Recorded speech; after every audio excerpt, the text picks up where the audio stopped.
माता सीता ने तो केवल एक ही पुत्र को जन्म दिया था, फिर लव और कुश दो कैसे हुए? एक बार की बात है, माता सीता कुछ लकड़ियां लेने जंगल जा रही थीं। जाते समय उन्होंने महर्षि वाल्मीकि से लव का ध्यान रखने को कहा। उस समय महर्षि वाल्मीकि किसी कार्य में व्यस्त थे, इसलिए उन्होंने केवल सिर हिलाकर लव को वहीं रखने की स्वीकृति दे दी।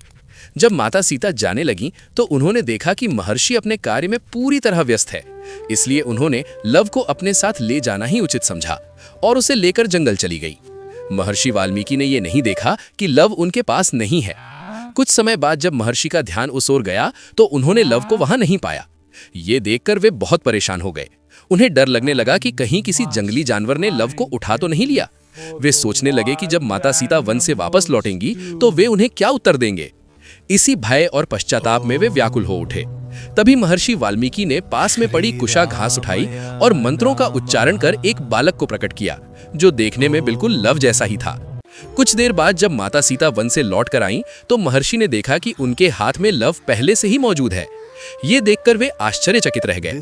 लेकिन माता सीता उस दूसरे बालक को देखकर अत्यंत प्रसन्न हुई, क्योंकि वो बालक कुशा से उत्पन्न हुआ था, इसलिए उसका नाम कुश रखा गया।